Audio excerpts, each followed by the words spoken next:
You know the vibes. Another week. The Hoop Genius podcast is back, presented by NBA 2K22. I am Mo Mutsi. Alongside me, your grandma's favorite player, Mr. BJ Armstrong.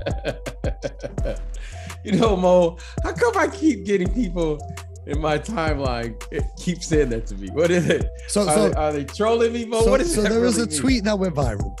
And there was a tweet that went viral, and it said, men don't go to therapy. They just sit around naming random sports people for 2 hours. And of the random sports people that people were talking about, this tweet went completely viral on Twitter. You were one of the top names of athletes that men like to sit around and discuss. So I'm not sure why, but BJ Armstrong is a very popular name when it comes to discussing random athletes. So shout out to everyone talking about BJ Armstrong. You know, I was talking to someone the other day.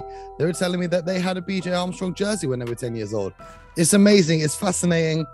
But we're here and we're not talking about BJ Armstrong. We're talking about the NBA playoffs. Apologies, BJ. Okay. We're gonna talk about the playoffs because a lot happened this weekend. But we're gonna break down last night's action. Friday, Saturday, all that happened. But we're gonna break down Sunday night's action, starting with the man they call the point guard, putting up 5 points and 6 fouls.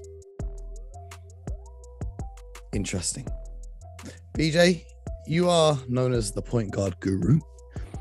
And, you know, we were on Sky TV and you gave quite a bold statement at the very start. You said this series and this playoffs doesn't affect Chris Paul's legacy in the slightest because he's already one of the greatest of all time. So whilst I do agree with you, we could be at risk of seeing Chris Paul throwing away yet another 2-0 lead in the playoffs. Do you think after last night's game, in which the Dallas Mavericks looked in control for pretty much the entire evening, that they're at risk of losing this series? Of course they're at risk. Everybody's at risk. Every time you step out there on the court, you are at risk. However, you know, the series is tied 2-2. This is why the Phoenix Suns were able to play and during the regular season is to get home court advantage. Now, the series doesn't really start until someone wins on the opposing team's court. So as long as Phoenix can maintain their home court advantage, they will win the series. Now, this is the first time all season that I've seen the Phoenix Suns look out of sorts. This is the first time I've seen them out of character. You know, Mo, I would venture to say this is the first time on the road that they didn't really look comfortable. Now, the Dallas Mavericks played well at home. I want to give a shout out to their crowd. Well, except for the fans who allegedly were harassing Chris Paul's family. Yes. You know, well, look, I don't know what they're, but during the game, the fans crowd, they were loud. They had a lot of energy in the building, and the team fed off of that energy. Normally, Mo, role players, in particular, the Dallas Mavericks role players, they were terrific at home. I mean, their role players played terrific at home. We'll see if those same role players can make shots on the road. Now, that's going to be the key because they have to win on the road in order to win this series. One thing that Richard Jefferson pointed out during the broadcast was that for almost the entire game, the Dallas Mavericks bench was up on their feet, giving the energy, cheering on the team, in stark contrast to the Phoenix Suns, who were kind of sat down, all looking a little bit worried, a little bit lackadaisical. This is the same Dallas bench that was fined the other day for their on-bench activities. And I just think that the energy and the camaraderie of the entire unit was fantastic to see for the Dallas Mavericks because they got off to a very hot shooting start. And that really shook up the Phoenix Suns because they were giving more attention to Luka Doncic and Jalen Brunson as you do.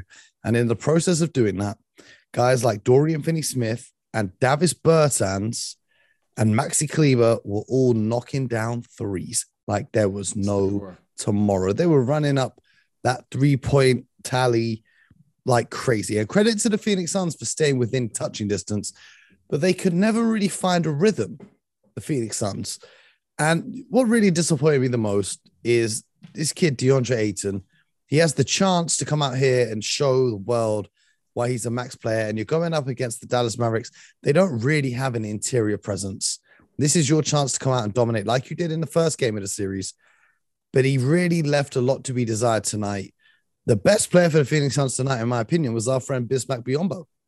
And Monty Williams pulled him out of the game after his first stint. I don't know why, because he wanted to get Ayton back in. But yeah, that's all I'm going to say on that, is that the Suns lacked a lot of energy. They lacked cohesion. Like they were giving up offensive rebounds to guys. You'd have like 2 7-footers around the hoop and the Dallas Mavericks would come up with an offensive board. So it was perplexing to me to see the Phoenix Suns in this way, especially without their leader out on the court, and that being Chris Paul, who was fouled out, which I must say is karma, because he's the ultimate foul grifter with his rip-through move and, you know, his manipulation of the referees. So I can't say I was mad about CP being fouled out, but it was a chance for Devin Booker to step up and be the superstar that we know he can be. And I know the stat line and the box score, I don't know what the box score is, 35 points? It may look like super, but I didn't see him take control of the game down the stretch in the way that you would expect from a superstar. But we did see that from one Mr. Luka Doncic. So BJ, you know, they say a series doesn't start until someone wins on the road, as you just said. Each team did what they're supposed to do. They defended their home court. So now it's a best of 3. Right. Are we going to be overreacting to the 2 recent wins by the Mavericks? Or is the momentum with them now and they could go on and win this series? That's what I need to know. Well, I think the basketball community, because there's a lot of drama, you know, we love narratives. Yes. I think after the first 2 games, the overwhelming thought of the basketball community that this series was over. Phoenix looked like they were going to dominate the series. They take a 2-0 lead. You're going, Luka had 47. What more could he do? He needs help. Okay. But as you know, Mo, you know, these guys are very prideful. You know, this is the NBA. These are some excellent coaches. You know, Coach Jason Kidd has done an incredible job over these last 2 games. 1, keeping the guys positive and believing that they can still win. 2, giving them a game plan, because they look incredibly organized right now on both sides of the ball. They're playing with a purpose, and they're playing the game with a sense of confidence that you really like to see. They're trusting each other as well. They're making the extra pass. They're doing great. Now, I'm interested to see, because they have to win on Phoenix's home court. They have to win. Have to. So I'm really interested to see if they can get, you know, what I've termed unexpected contributions, right? Bertans today,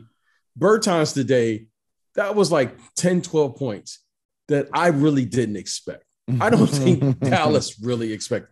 I mean, he hasn't been shooting the ball particularly well, but give them credit, Mo, that, you know what, we know he's capable of having nights like that.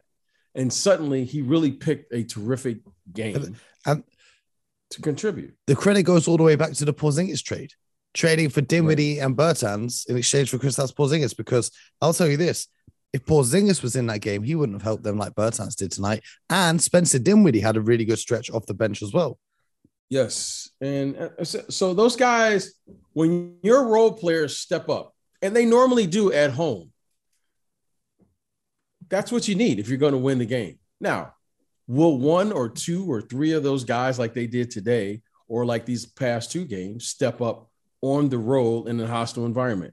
That is the question, because we know right now what Luka's capable of doing. He's not only dominating the game scoring, now he's dominated the game passing. He is a nightmare matchup, okay, for the Phoenix Suns. They haven't figured out a way to slow him down at all. And he's completely dominated the game.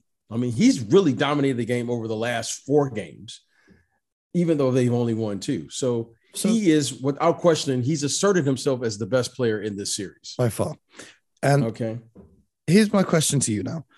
The Phoenix Suns, they tried to focus on Luka Doncic early on, and then they were giving up all these threes to these role players because they were getting open for looks. And then we saw in the third quarter, Monty Williams was saying, we're just going to guard Luka with single coverage, even with guys like Cam Payne, who are clearly outmatched for strength. And we're just going to live with it.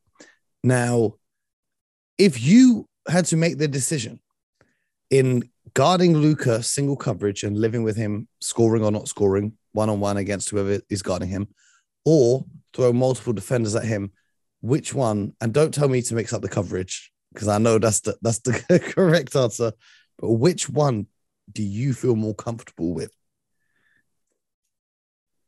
Well, Mo, it's easy for me to say sitting here behind the microphone, comfortable watching the game. Mo, when you play consistently for the entire year, it's really difficult to suddenly change when you hit the first little bump, along your path or along your journey. Yeah. Now, this has been a really good defensive team. I mean, they've been 1, 2, or 3 all year. Yep. They certainly have a team where they have Mikal Bridges, who was up there, could have easily been. Yeah, he could have easily been, defensive player of the year. Jay Crowder, we know, is a terrific defensive player of the year. They have a guy who's been on a all defensive team 8 or 9 times in Chris Paul. Devin Booker is he's a better than average defender. And then, of course, you have DeAndre Ayton. Now, I don't want to all of a sudden push the panic button here. But right now, this Dallas team, they're playing with a renewed sense of purpose, and they've caught a rhythm.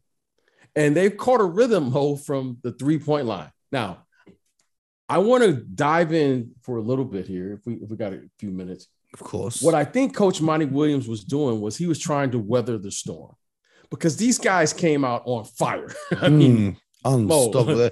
8 from 14 in that first period of play, I believe. Yeah, that's what I'm saying, Mo.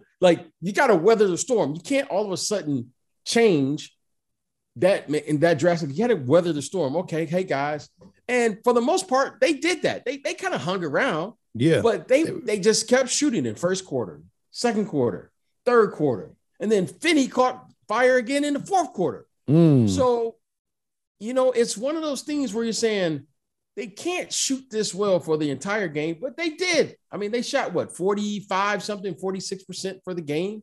They make 23s. Phoenix didn't shoot particularly well. So that's a huge advantage. But again, Mo, they have to do this on the road. So you want to continue to stay with your principles. They've been solid all year. There's no reason to push the panic button now.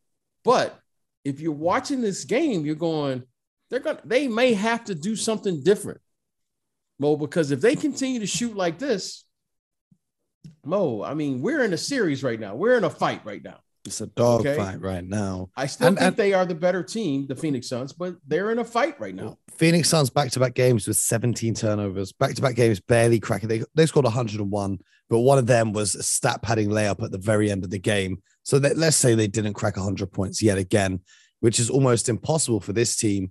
The pace in which they're now playing is not the pace that we're accustomed to seeing them play.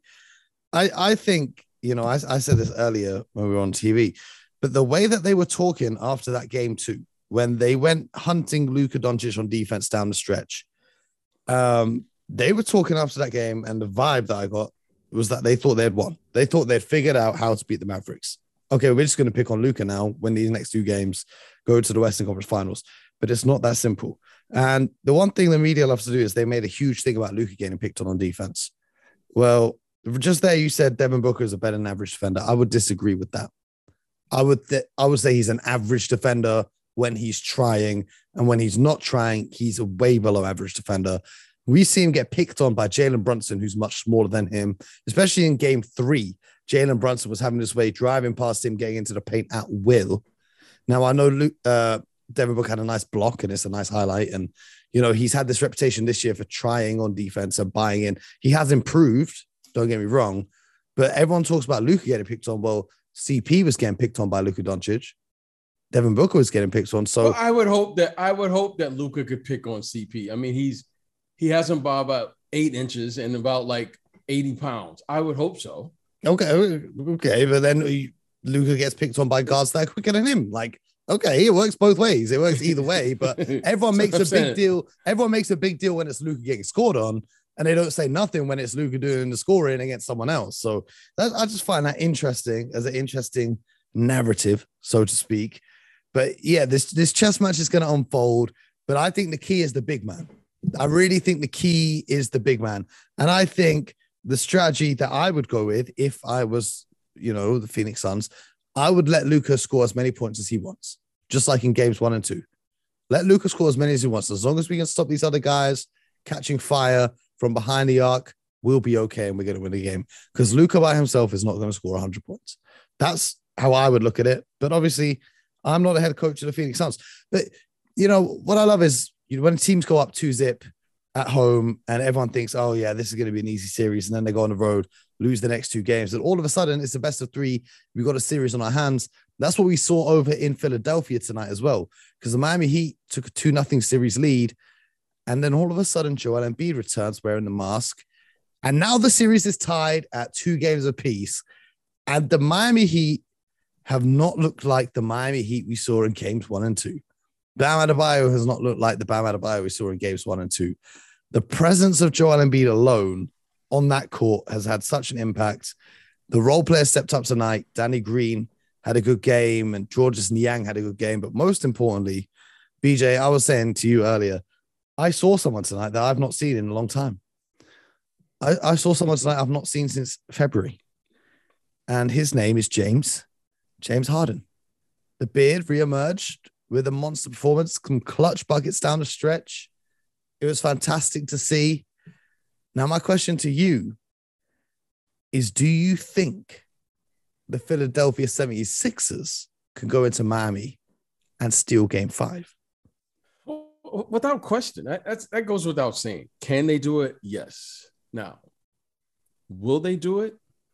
That's the question. Will they do it? Now, Mo, when you're playing in the playoffs, right? Everyone likes to talk about what happened the first 2 games. Every game takes on its own personality. It takes on its own vibe. It takes on its own energy, set of problems, what have you. And getting Joel Embiid back was a huge shot in the arm for this Philadelphia 76ers team. Why? Because with Joel Embiid, they really believe. I think they believe it. They believe they can win the best Eastern team. Conference. They believe they can win the whole thing. And Joel Embiid doesn't believe it. He knows this. He's unstoppable. Mm-hmm. JoJo's unstoppable. I mean, JoJo's unstoppable. And Miami aren't a big team. Force. They're not really a big team. Well, they're not a big team, but they have a lot of wing players that can defend. Yep. They have a lot of strong players. Yep. But not strong enough or big enough for the process. And Bam is a good sized young man.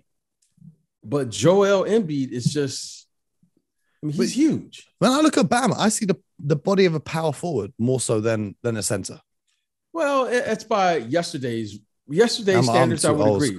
I'm too old school. But by this, he's one of the bigger guys in the league. He can't deal with Joel, and the Heat are trying to front Joel in a post and all sorts of different stuff, and it just doesn't work. He's just a dominant force. No one can deal with. No one can deal with him. Now, again, when you're getting contributions from the others, from the role players, the George Niangs and Danny Greens and so forth and so on. And of course, you saw James Harden, as you spoke of earlier. When James Harden comes in and suddenly he's making threes and, getting to the line and doing his, dribble exercise, so forth and so on. And when that's clicking, that's what it is, right? It's dribble exercise. But I think that goes down to Embiid, though. Because now Embiid is commanding so much attention, these guys are getting the breathing room to get their shots off. When Embiid wasn't in the lineup, okay, the defense can focus on James Harden, and the defense can make better contests of those shots from those role players. Let me share this with our listeners here. Every team needs the same thing. Every team needs a player that can determine the outcome of the game. Make no doubt about it. Joel Embiid is that player. Joel Embiid can determine the outcome of the game. With Joel Embiid in the lineup, it's a new ball game. Miami understands that. And think about this, Mo. He hasn't been in any type of condition. I mean, he literally, it's probably difficult for him to eat, and do things, see. He's playing with the Mavs. And despite all of that, Mo, he has a broken thumb, okay? Mm-hmm. You can see, Mo, his impact on the game. Not only did he play well on the offensive end, Mo, defensively, I mean, he was, his presence was felt. So now I think the Heat they've had 2 games now to see his impact on the game. They know he's going to get better, Mo, each and every game, okay, because his conditioning is going to get better. And now it's important for them to come up with a game plan to limit his effectiveness, especially on the defensive end. Because when he dominates on the defensive end, that means the role players and the other guys are going to get going out in transition. So now Coach Spoelstra, they know they're in a fight now. Okay, because now you know what the Sixers are saying? Man, if we would have had JoJo, you know what they're really thinking. You know what the Philly, the Philly faithful we'd be in the conference finals right now. Yeah, we would have swept them.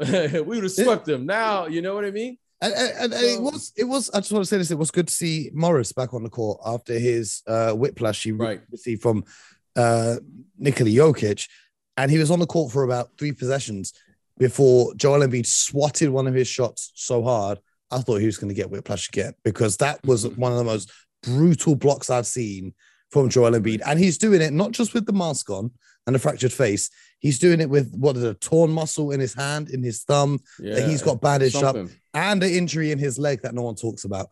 This guy, we have to give him all the respect that is due, because he's really soldiering through in the era of load management and players not wanting to play. Embiid, he recognizes his chance. He's missed enough time throughout his career so far. He recognizes there is a window here for the Sixers to do something. My question for you, BJ, the Dallas Mavericks and the Philadelphia 76ers, both of them clawed their way back from 2-0 holes to tie the series. Which one has a better chance of taking a 3-2 lead on the road in their next game? Well, that's pretty good. I want to say Philly, because I think Joel Embiid and the style in which they play, it will favor Joel Embiid because he's going to start from the low post.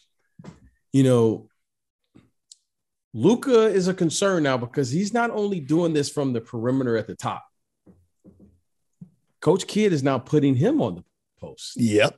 Much to your enjoyment, because this is what we spoke about over the weekend. When I start seeing guys catch the ball below the free throw line with a live dribble, I always get concerned. Now Coach Kidd is beginning to smell that, you know what, we're getting close now to, breaking this thing wide open. And he's beginning to put Luka below the free throw line, catching the ball and allowing him to shoot, pass, or create for himself. Okay. And right now I'm a little concerned, and which is going to force the hand of the of the Phoenix Suns. On the other side, talking about Philadelphia, Joel Embiid is going to be there. So you can see they started trying to front him today. They tried to do some things to disrupt him.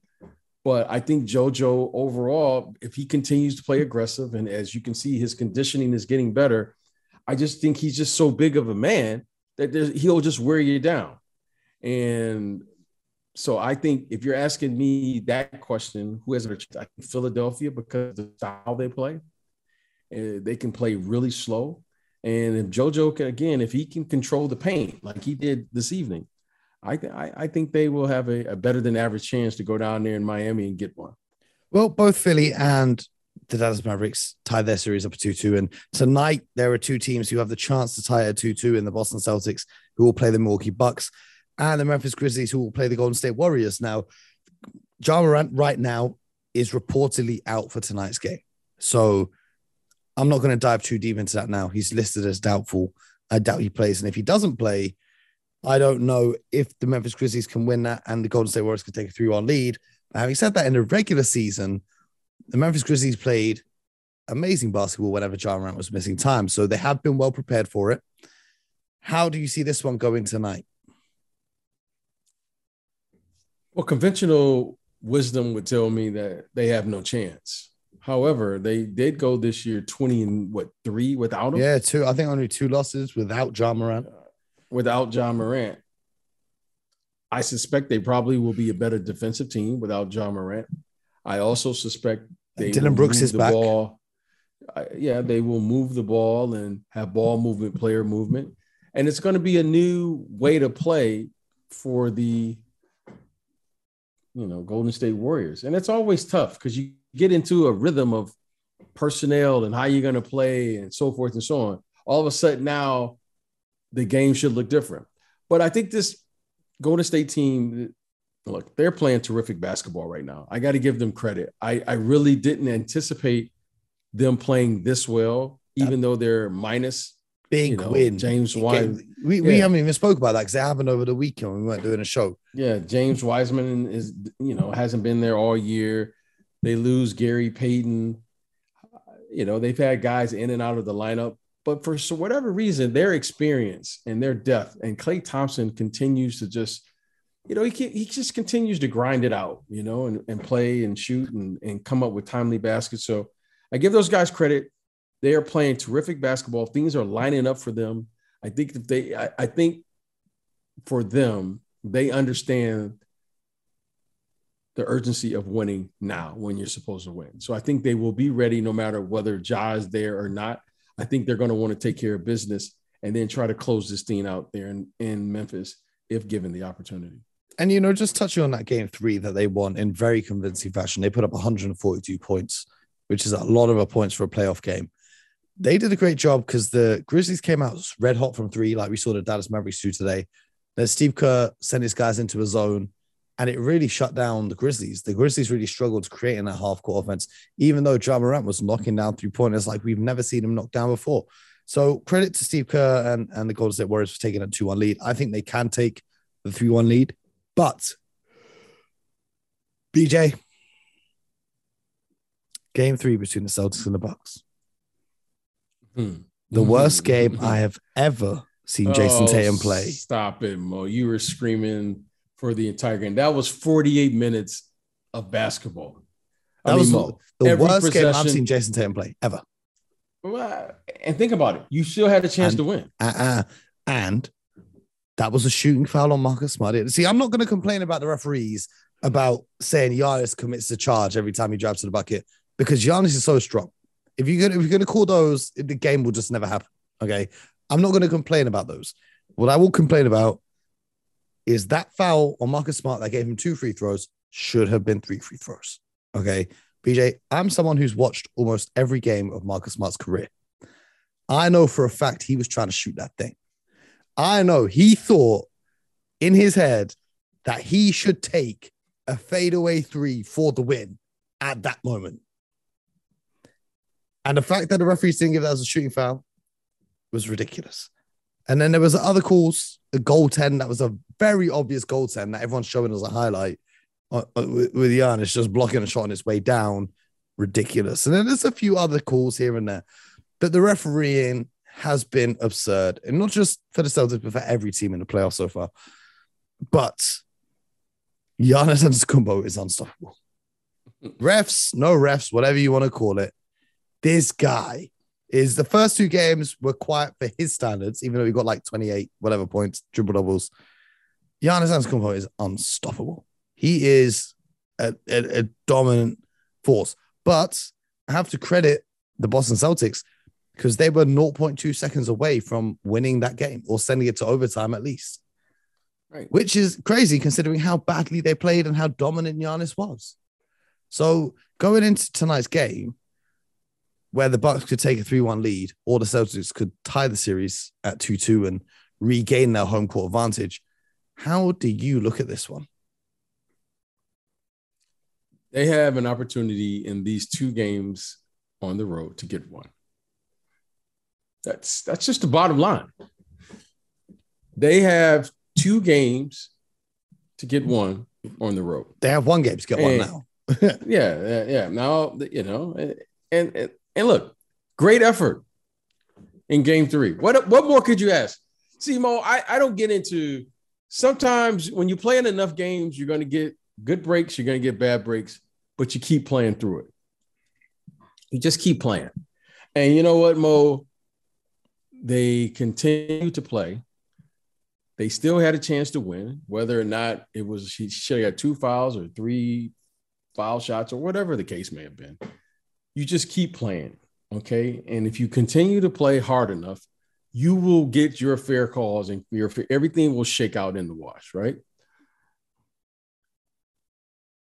Right now, they have to put that game behind them and put together a 48-minute effort. Because if you give Giannis a 3-1 lead, it's over. Oh, it's over. You're going to be in trouble. Now, Mo, I said it before the series, and you continue to say it. I have nothing else to say about him. He is just, you know what, Mo? I'm just amazed every time I watch him. I really am. Like, because he's an unfinished product. Mo, he's not even done. This is not even my final form. Yeah, it's just saying. He's like. You know about Dragon Ball Z, VJ? What's that? You know about Dragon Ball Z? No, I do. Don't worry about it. But go ahead. Yeah. He just continues to get better and better and better. And, he's doing this without Chris Middleton. And they are still finding a way. He's still finding a way. And now he has an opportunity. So, I know he's going to give the effort. Now, I know that this Boston Celtics team, they have some guts. Now, I'm going to tell you who's quickly becoming one of my favorite players is this kid, Grant Williams. Grant Williams is one of my favorite players. I mean, you know what I love about Grant Williams is he takes the bump. Yep. He takes the hit. You know what I mean? Like, he did this is going to sound crazy, Mo. He did a really good defensive job on Giannis. Game two, he did the best job I've seen anyone do on Giannis in a long time. Okay. Game 3, he did a really good job. It was just Giannis was so good that you're going, okay, there's nothing you really can do. But this guy was here. He took all the charges. He blocked his shot. He made him take tough shots. He forced him to go to counters. And Giannis was still like just doing things you're going, no, left hand, right hand, stepping around people, dunking over this guy. I mean, what can you do? Well, Grant Williams is really, really. Do you know who my favorite player? One of my favorite players. My favorite player in that game. Do you know who it was? Who? Daniel Tice? No, hell no. When he checked into the game, I knew we had lost. With all due respect to Daniel Tice, this just isn't a good matchup. It's just not a good matchup for him. Brooklyn was a good matchup for him. Milwaukee's not a good matchup for him. Uncle Al, turning back the hands of time. He's 35. We don't talk about this enough. He's 35 years old. And he's guarding Giannis. But it's not Grant Williams, it's Al Horford guarding Giannis. Yes. And he's moving his feet and staying in front of him. And I think Al Horford deserves some credit. But no credit in a loss. We got to see them win. We're going to be back tomorrow morning breaking down the action from those two fixtures between the Celtics, Bucks, Warriors. And well, who do you got, Mo? Real quick. Who do you got? Who you got in game 4? Pick it right now. Who you got? I got the Warriors and the Bucks. I got the Warriors and the Bucks. Who have you got tonight? I'm just gonna watch the game, Mo. No. You can't ask me for a pick and then not give yours. Tell me your picks. Come on, B. Tell me. Who you got? 2 names. I got the Warriors and the Bucks. Yeah, there we go. They got the Warriors and the Bucks. Yeah, there we go. But it's a good learning process for Jason Tatum. He's going to hit that weight room if he wants to contend with Giannis over the next few seasons. But anyway, we'll be here tomorrow morning breaking it down. We'll see what happens. I'm not trying to get my hopes up. I know Giannis is inevitable and, the referees ain't going to call nothing. So we're going to be back.